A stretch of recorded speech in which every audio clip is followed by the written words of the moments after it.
Eh ben, bienvenue à tous. Je suis Alexandra Antoc, femme arc-en-ciel. Et aujourd'hui, je suis de nouveau en live sur le groupe Facebook pour un nouvel épisode du Chemin arc-en-ciel, une série que j'ai démarrée au début de l'année, où je vous offre des partages, des témoignages, des visions, des enseignements autour de les pas que j'ai faits, les pas que nous avons tous à vivre pour nous éveiller à notre âme, à notre vie spirituelle, à notre dimension spirituelle, pour pouvoir la vivre au quotidien, pour pouvoir incarner notre âme au quotidien et vivre la magie au quotidien. Parce que quand nous vivons notre âme, quand l'âme agit, la magie apparaît. Et c'est bien mon propos pour moi dans ma vie au quotidien et c'est aussi mon propos, dans ce que je partage à chacun et chacune sur ce groupe et puis dans les différents groupes dans lesquels j'interviens sur l'espace Booster d'âme en particulier. Voilà, donc aujourd'hui, alors je vais regarder pour essayer de pouvoir être, connectée à vous, si vous avez envie de me mettre des commentaires. Je vais regarder si je peux avoir accès aux commentaires en même temps que je vous parle, ça serait super. Je vais garder mon téléphone à côté, voilà, peut-être comme ça va le faire.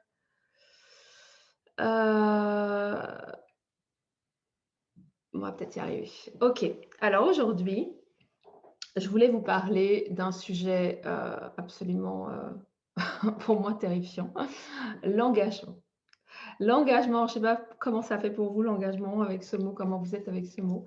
Moi, je sais que surtout dans ma jeunesse, pour moi, l'engagement, mais encore aujourd'hui, hein, c'est vraiment quelque chose qui me faisait très très peur. Voilà, c'est vraiment l'engagement. J'arrivais pas, quand j'étais plus jeune, j'arrivais pas à sentir qu'est-ce que ça voulait dire l'engagement.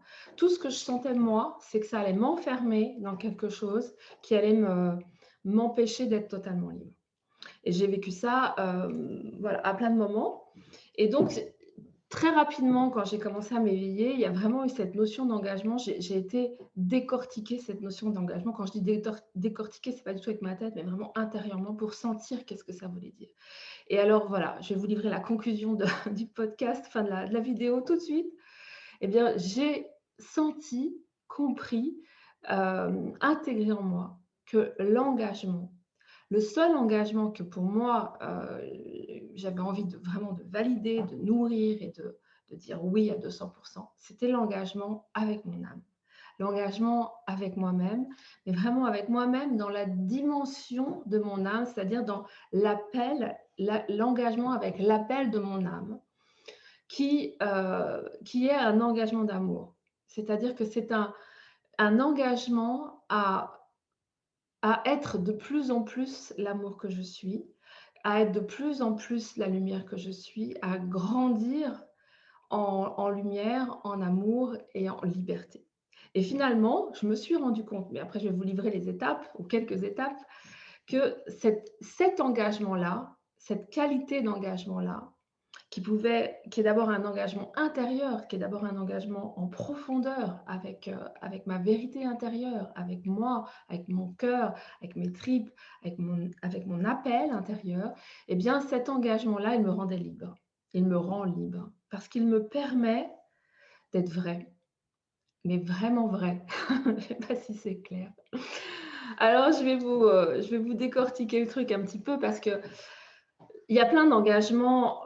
Souvent, dans nos habitudes humaines, l'engagement, c'est un engagement à l'extérieur. C'est, voilà, par exemple, je m'engage dans un couple, je m'engage dans un travail, je m'engage dans un projet. Voilà. Donc ça, c'est tous les engagements extérieurs, explicites, qu'on nomme souvent, dont on est conscient. Hein. C'est vraiment la partie consciente. Il y a aussi tous les engagements qu'on vit à l'intérieur de nous qui sont plutôt implicites. Par exemple, on peut avoir des sortes d'engagements intérieurs avec nos parents, avec nos... Alors là, on parle plutôt des conditionnements. Ça, par exemple, moi, j'avais un engagement intérieur, c'était implicite, c'est-à-dire que j'en avais pas forcément conscience, j'en ai pris conscience plus tard. J'avais un engagement intérieur avec mon père. Et mon engagement, c'était qu'il fallait que je sois une fille sérieuse. Parce que je savais que ça plairait à mon père. Donc, je m'étais, dans le fond de moi, engagée avec mon père à être une fille sérieuse. Pareil avec ma mère, pareil bien sûr avec nos enfants, avec nos compagnons. On est toujours, en train de créer des engagements intérieurs qui sont là pour le coup pas des engagements avec nous-mêmes, qui sont des engagements qu'on pose avec l'autre, que ce soit d'ailleurs dans l'intérieur ou dans l'extérieur. C'est des engagements qu'on pose avec l'autre, avec l'extérieur, avec une circonstance pour essayer de se rassurer. C'est-à-dire que c'est des stratégies. Entendez-moi bien, il y a pas de jugement là-dedans, hein. On le fait tous, je le fais, je l'ai fait et il s'agit juste de sentir et d'être vraiment le plus conscient possible de ce qui nous habite. Parce que quand on est dans ce type de stratégie avec des engagements, que ce soit des engagements implicites, c'est-à-dire, par exemple, moi, quand implicitement, dans le fond de mes tripes, je me dis: «OK, bah, moi, je vais être une fille sérieuse, je m'engage à être une fille sérieuse, à faire les choses bien comme il faut parce que comme ça va plaire à papa». Eh bien, dans le fond de moi, je ne suis pas en amour totalement avec moi-même. J'ai juste mis en place une stratégie pour essayer d'a de plaire à papa et donc d'avoir son amour et donc d'être en sécurité. Quand, quand je signe un engagement extérieur, quand je signe un contrat, par exemple, de travail pour un boulot qui est absolument pas ce que j'ai au cœur, juste pour un boulot alimentaire, par exemple, alors que je sais profondément que c'est pas ça, que j'ai pas envie de faire ça, que c'est pas que ça me coûte, hein, intérieurement d'aller dans ce travail, mais je prends cet engagement. On est bien là aussi et entendez-moi bien, j'ai pas de jugement non plus par rapport à ça, c'est vraiment un constat, hein. Faites les constats dans votre vie. Là, on est bien encore dans un engagement où on va créer une stratégie pour se rassurer. On le fait tous, tout le temps. Alors, c'est pas mal en soi, c'est juste que ces engagements-là ne nourrissent pas le véritable engagement qui nous fait du bien, qui est l'engagement avec nous-mêmes, qui est l'engagement avec notre appel, avec notre âme, avec notre soleil intérieur, avec notre intuition, avec voilà, avec ce qui appelle à l'intérieur. Le truc, c'est que souvent, parfois, pas tout le temps, ce qui appelle à l'intérieur, ça peut nous mettre très, très, très en joie. Par exemple, ouais, je vous donnerai un exemple après. Ça peut nous mettre très, très en joie, mais ça peut aussi nous faire peur. Voilà et puis ça peut même venir, vraiment complètement dérouter des engagements, qu'on a pris à l'extérieur. Je vous donne un exemple parce que là, je sens que je pars dans le un exemple.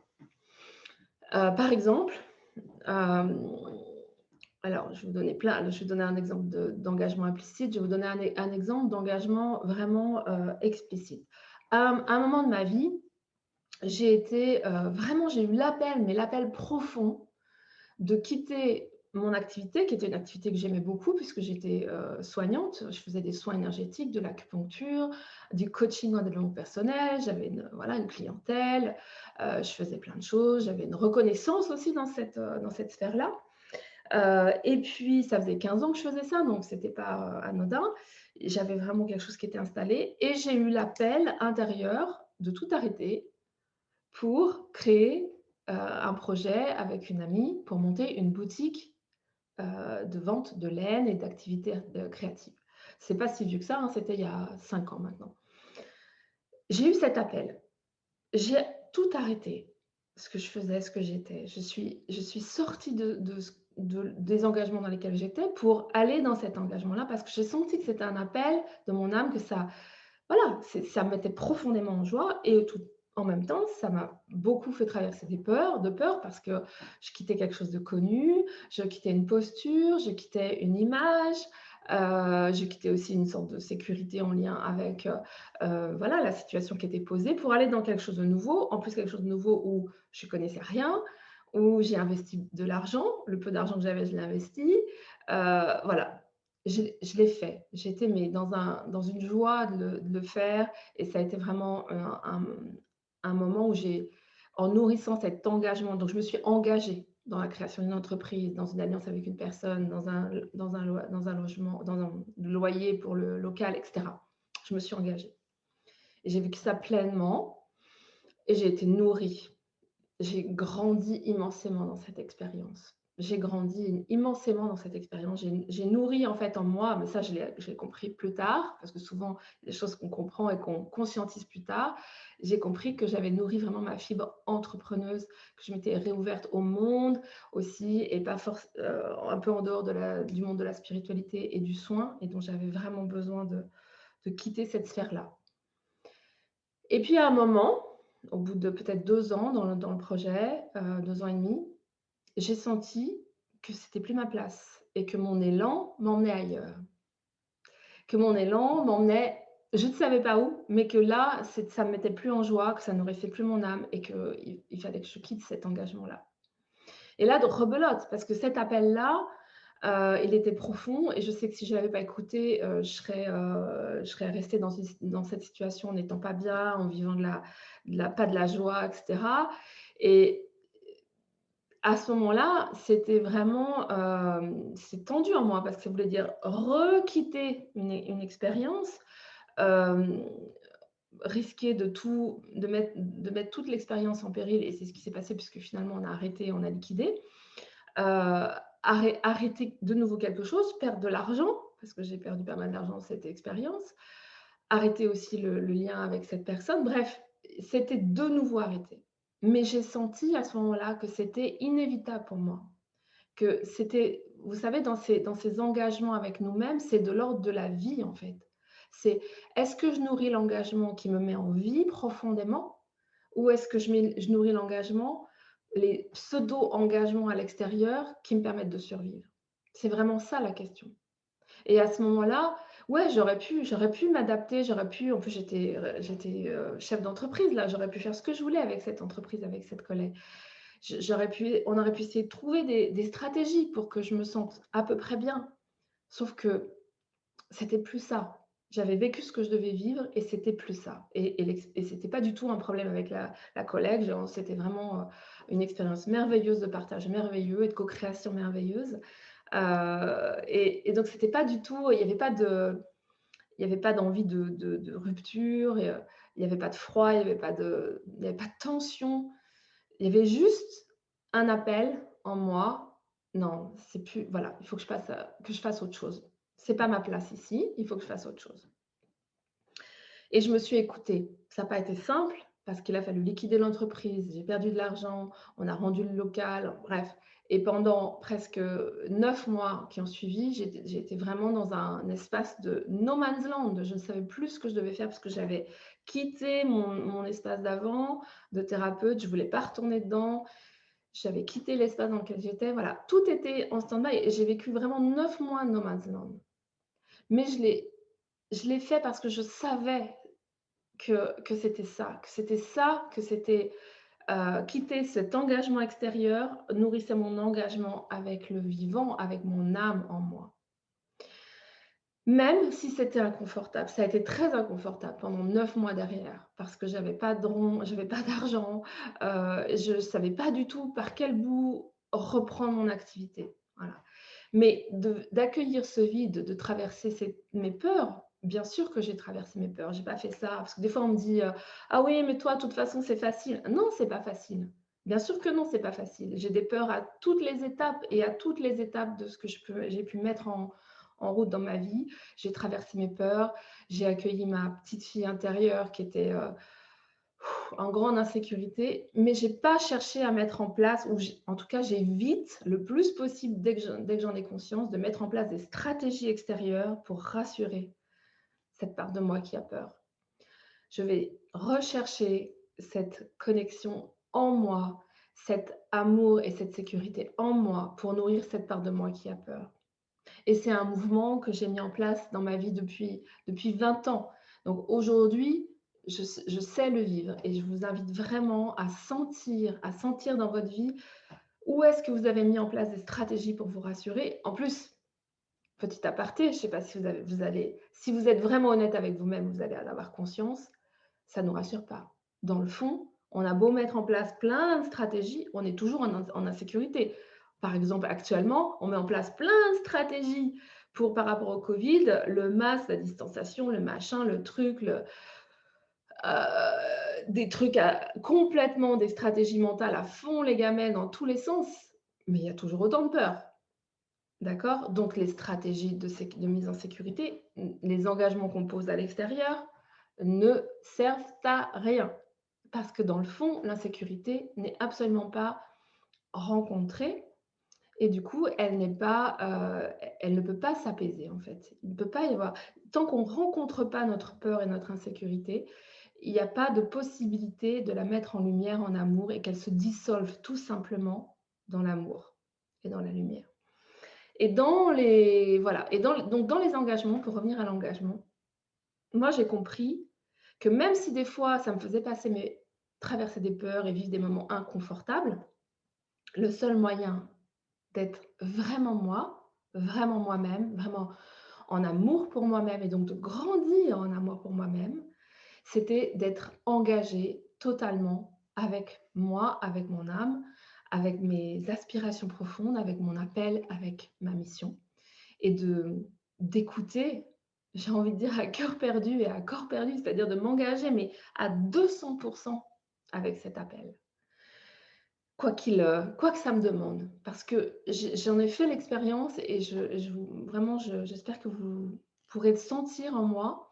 J'ai fait l'expérience qu'à chaque fois que je faisais ce pas d'être engagée avec moi et que je traversais mes peurs, mes inconforts. Parce que oui, oui, c'est sortir de la zone de confort. Bien sûr que c'est sortir de la zone de confort.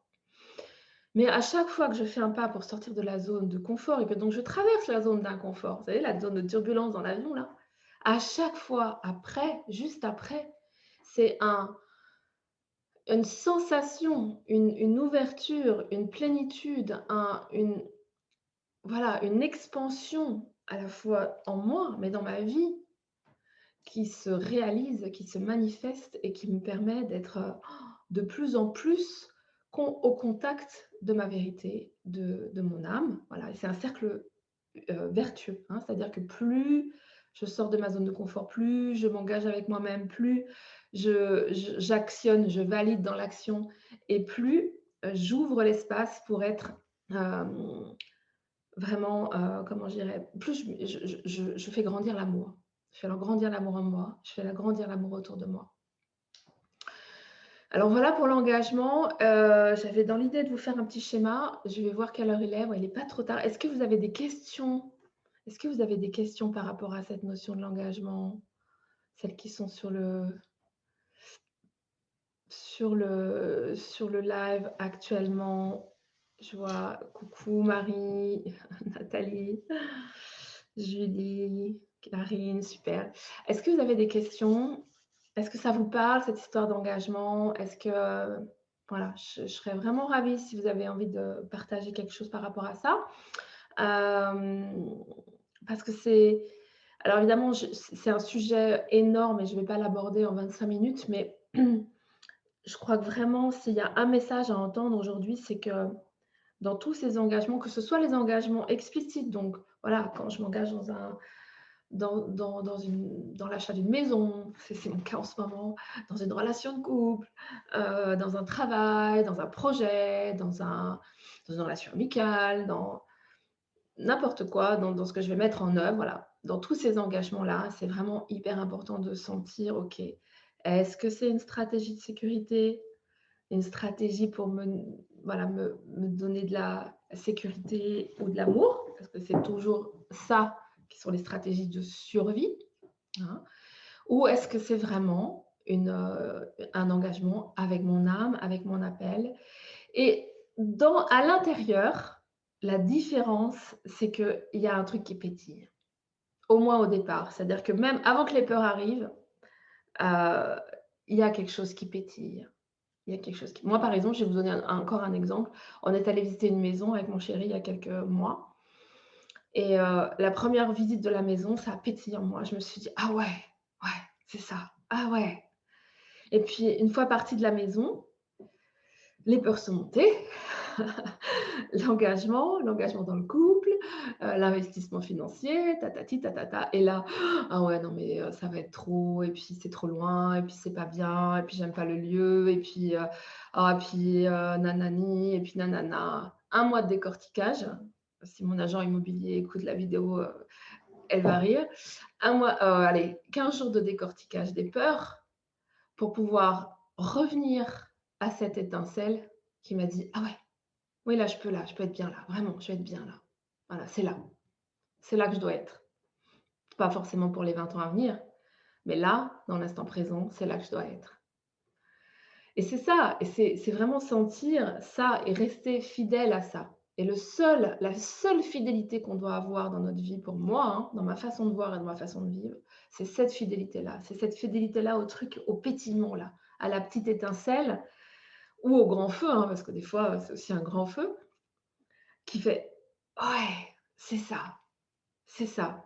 Hier, j'étais en live avec tout le groupe. Vous avez peut-être reçu ma communication sur le super festival Symphonie d'essence qui va démarrer, qui va se vivre au mois de mars, le 19, 20, 21 mars. Hier, on avait une rencontre ensemble et c'est vrai que depuis un mois que les filles préparent, j'étais pas trop connectée au truc, alors que voilà, je sais que j'avais eu l'élan vraiment de dire oui avec un grand élan. Et hier, on a eu un cercle de parole et j'ai senti dans mon cœur, ça faisait ça brûlait, ça brûlait, ça brûlait, ça brûlait et je me suis dit: «Ouais, ça y est, je me rappelle pourquoi j'ai dit oui à cette expérience-là. Pourquoi je me suis engagée là, dans donc un engagement extérieur. Parce que oui, c'est ma place, oui, c'est ça, voilà». Le truc, il fait: «Ah oui, c'est ça, c'est ça». Après, il peut y avoir des peurs, il peut y avoir plein de choses qui vont émerger. Ça, c'est complètement normal parce qu'on est humain et qu'on a dans notre humanité, on vit tout le temps des peurs qui émergent. Donc, c'est vraiment normal de les vivre, de les accueillir. Il suffit de les traverser et de ne pas se laisser embarquer dans notre mental qui va nous monter tout un film, hein, comme dans mon histoire de maison là où non mais franchement, c'est pas du tout là où je voulais, c'est trop plat, c'est trop ci, c'est trop ça, ou c'est pas assez, nanani, nanana, et puis tu te rends compte et puis quand on est comme ça, quand le mental est au taquet, en plus, on crée des choses. C'est-à-dire on va vivre des expériences qui vont venir complètement, hem correspondre à notre état mental, hein. Donc on va vivre une expérience quelqu'un qui va nous dire: «Ah ouais, non mais vraiment là-bas, c'est vraiment le trou du cul du monde, quoi». Vous voyez? Le truc qui va venir nourrir le ma pensée qui était: «Oh là là, c'est vraiment le trou du cul du monde, qu'est-ce que je vais foutre là-bas?» Voilà, donc je vous décris un peu les processus, on pourra y revenir si de toute façon, je pense que les thématiques que j'ai abordées dans le chemin là, depuis que j'ai démarré, c'est des thématiques sur lesquelles je vais revenir à chaque fois parce qu'avec plein d'exemples différents pour que vous puissiez bien sentir cette histoire. Donc engagement avec soi-même, être au contact de cette étincelle, de ce pétillement, de ce feu, de ce truc qui fait: «Ouais, c'est ça que je veux, c'est ça ma place, c'est là que je dois être. Je le sais, c'est comme ça, je le sais». Et là, actionner, valider, vous savez, valider, actionner pour pouvoir, vraiment manifester derrière la magie de notre âme. Alors, est-ce qu'il y a eu des questions depuis que j'ai repris la parole? Alors Chantal qui dit: «Moi, j'ai un souci avec mon père, c'est-à-dire quand je fais une chose bien, il me fac il me félicite pas et ça me rend triste». OK. Alors donc là, il y a probablement effectivement en toi un engagement implicite que tu as pris avec toi-même, mais c'est dans les stratégies, hein, les stratégies pour être, dans les stratégies de mise en amour en fait, hein, où, donc ça correspond à ce que je disais tout à l'heure de moi avec mon père, où je quelque part, je m'oblige à faire bien comme lui, il voudrait pour pouvoir avoir sa reconnaissance. Donc ça, bah, effectivement, c'est vraiment un cheminement pour pouvoir lâcher ça, c'est-à-dire te donner cette reconnaissance, te donner cet amour, te donner cette sécurité et du coup, bah, permettre à ton père d'être content ou pas, peu importe, on s'en fiche après. Il y a un moment où finalement, bah, on s'en fiche. Mais c'est un chemin de mise en amour de toi, de nous. Karine qui dit: «Pourquoi connaissons-nous ce sentiment d'insécurité qui perdure dans notre vie? D'où vient cette mémoire?» C'est pas une mémoire pour moi Karine, c'est, simplement en lien avec l'oubli en fait, avec la séparation. C'est-à-dire que quand on arrive sur cette terre, Nous sommes des êtres divins qui faisons l'expérience de l'incarnation et du coup, on fait l'expérience de la séparation, hein. Tu as déjà dû entendre, parler de ça. On fait la on croit, à un moment, on croit qu'on n'est pas divin, qu'on n'est pas, heu, comment je dirais? Qu'on est séparé de l'amour, qu'on n'est pas divin et qu'on est juste humain et qu'on va mourir. Et ça, c'est l'insécurité de base. C'est-à-dire que la sécurité de base, d'ailleurs, tu vois, en ce moment, on baigne dedans, dans cette, conscience que oui, on peut mourir, humainement, on peut mourir, mais qu'évidemment notre moi divin ne meurt pas. Mais quand on a oublié ça et quand on ne sent pas ça intérieurement, c'est pas seulement le savoir intellectuellement, c'est le sentir cellulairement, vraiment profondément. Et ça, quand on le sent profondément intérieurement, eh bien, la peur à l'intérieur, l'insécurité à l'intérieur commence à diminuer petit à petit parce qu'on est au contact avec la réalité que rien ne peut nous arriver. Rien, en vérité. Voilà. Mais ça, je peux te l'expliquer, tout le monde peut l'expliquer, voilà, il y a plein de gens qui l'expliquent d'ailleurs très, très bien. Sauf que tant qu'on n'en a pas fait l'expérience profonde dans notre corps, dans nos cellules, ça reste quelque chose de mental. C'est une première porte, mais vraiment, si moi, ce que je te propose, Karine, c'est d'inviter ton âme vraiment et de dire à ton âme: «Voilà, je veux faire cette expérience-là. Je veux vivre cette expérience d'unification totale qui fait que j'ai plus peur.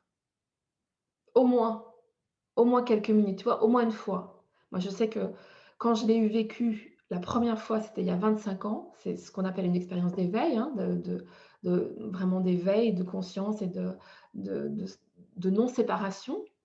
Quand j'ai fait cette expérience, donc une première fois il y a 25 ans, ça a duré quelques minutes, mais ça m'a suffi pour commencer vraiment à tu vois? Pour que les peurs commencent à s'apaiser, pour que j'ai plus de courage pour pouvoir transformer les peurs. Ensuite, les peurs, elles se transforment petit à petit au fur et à mesure où on fait les pas. Par exemple, moi je me rappelle que, voilà, par exemple là, par rapport à la maison, l'expérience donc je vous ai raconté mes peurs et cetera et bah, une fois que ça a été traversé, j'ai signé le compromis et j'ai plus peur. C'était fini. Ça y est, j'ai plus peur par rapport à cette maison. Je suis maintenant au contact vraiment de la joie d'aller m'installer dans cette maison. Donc vous voyez, c'est aussi en activant, quand je dis activer, c'est actionner, c'est aller, voilà, aller de l'avant, quoi, hein. Marie dit: «Énormément, j'ai l'impression qu'à l'intérieur, c'est fouillis, par où commencer?» Ouf! Et bien, demande à ton âme, voilà. Connecte-toi à ton âme, donc à ton cœur et puis demande à ton âme de vraiment de t'éclairer là où tu dois, commencer à voir qu'est-ce qui appelle à être vu, à être senti au niveau de tes engagements, que ce soit les engagements implicites à être quelque chose, à faire quelque chose. Donc c'est beaucoup par rapport à nos parents, même s'ils sont morts, hein. On peut encore avoir ces engagements, implicites, même quand ils sont morts. Parce qu'en fait, c'est avec nous-mêmes, on prend des engagements avec notre blessure, en fait. On met en place des stratégies, hein, c'est des stratégies pour essayer d'être en paix. Et ces stratégies ne fonctionnent pas.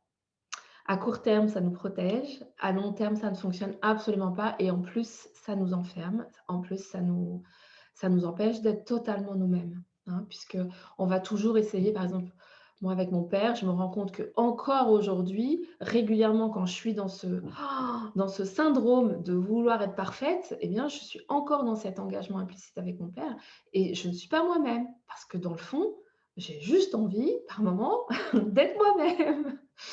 Et donc par exemple, si je me mets dans un trip sérieuse, voilà, je suis une fille sérieuse, je vais travailler à fond, je vais être sur mon ordinateur, je vais faire plein de trucs, voilà, c'est super sérieux.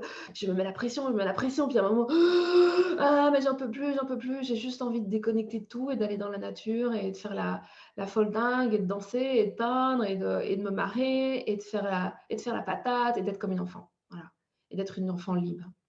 Et donc en fait, l'idée, c'est de vraiment quitter de quitter la pression que je me mets dans cet engagement implicite avec ma blessure, en fait, de vouloir être une enfant sérieuse, une fille sérieuse, pour devenir moi-même, quoi qu'en pensent mes parents.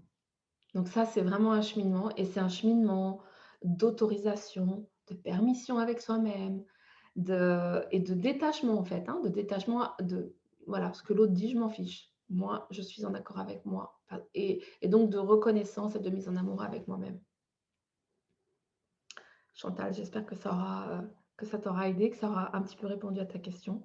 C'est un sujet énorme et vraiment, j'y reviendrai si vous avez envie. Voilà, est-ce qu'il y a d'autres, je regarde juste 3 secondes s'il y a d'autres questions. Merci, merci, donc ça a l'air d'être bon. Ouais. Demander. Vraiment, la prière, vous connaissez la prière? Pour moi, la prière, c'est plutôt un questionnement intérieur. C'est plutôt être voilà, à un moment me dire: «OK, bah, là, je ne sais pas comment faire. Ah, je sais pas. Je vois ce truc-là, je vois que je suis dans mes peurs, je vois que j'ai peur d'avancer, je vois que je suis embourbée dans ma, voilà, par exemple, dans mon besoin d'être, parfaite, dans mon besoin d'être sérieuse, dans le jugement, moi, je sais pas. Je sais plus comment faire. OK. Alors moi, voilà comment je fais. Je me mets à l'intérieur et je fais une prière, mais pas une prière à Jésus ou à Marie, même si c'est possible, hein. Je fais une prière à moi-même et dans cette prière, je m'engage avec moi-même. C'est-à-dire que je reviens à l'intérieur de moi et je dis à mes cellules, à mon moi divin présent dans mes cellules, à mon âme, je dis: «Voilà, là, si je m'engage avec moi, là, voilà, dis-moi comment faire. Dis-moi comment faire. Fais-moi sentir comment faire, par où commencer, quel est le prochain pas, quelle est l'action, quelle est la décision que je dois prendre. Là, je dois la sentir à l'intérieur pour nourrir cet engagement avec moi, pour nourrir cet engagement avec mon âme, avec mon moi divin, avec qui je suis, avec mon appel. Parce que je sais, parce que ça fait 25 ans que je l'expérimente, je sais que quand je suis dans cet engagement-là, ma vie est magique. Ma vie est magique et je sais que vous avez déjà fait cette expérience-là. C'est: «Ah! Les synchronicités, ouais! La les rencontres, la joie, l'abondance, le sentiment de plénitude», voilà. Ça, c'est dans cet engagement avec nous-mêmes. Voilà pour aujourd'hui, pour cet épisode sur l'engagement. J'ai vraiment conscience que d'ailleurs, j'avais prévu de faire des schémas, finalement, je ne l'ai pas fait. Donc je referai un épisode sur l'engagement, même peut-être plusieurs, puisque je vous rappelle que ces vidéos, sur, le chemin arc-en-ciel, c'est une vidéo en live, une vidéo et un live, donc un live et une vidéo plutôt dans cet ordre-là, toutes les semaines. C'est le mardi à 10h30 sur le groupe Facebook que vous pouvez rejoindre. Le lien est en commentaire pour, ceux qui verront la vidéo sur YouTube. C'est aussi sur YouTube, vous pouvez liker la vidéo si vous avez aimé, parce que plus vous allez liker et plus ça va être partagé. Vous pouvez également vous abonner à ma chaîne YouTube, pour avoir voilà, si vous n'êtes pas en live directement sur le groupe, si Facebook, ça ne vous va pas, eh bien, vous pouvez voir ces vidéos sur YouTube. Donc n'hésitez pas à vous abonner à ma chaîne YouTube. Et puis, une dernière chose, si ça vous parle, j'ai beaucoup, parlé de cette notion des stratégies de survie et de l'engagement avec soi-même en connectant notre âme, en activant ce que j'appelle le plan A, c'est-à-dire le plan de l'âme, qui est aussi le plan arc-en-ciel et le plan de l'amour et de l'abondance. Eh bien, j'ai un masterclass, offert pour toutes celles qui ont envie, tous ceux qui ont envie de découvrir un peu plus d'informations là-dessus, et le lien est, également, sous la vidéo YouTube. Voilà, et ben, je vous remercie pour votre présence, c'était super, c'est vraiment vachement plus sympa de le faire en live, donc je suis super contente de votre présence et d'avoir pu, peut-être, vous aider aujourd'hui à revenir à vous et vous engager avec vous-même. Voilà, je vous embrasse, je vous souhaite une belle semaine et je vous dis à la semaine prochaine.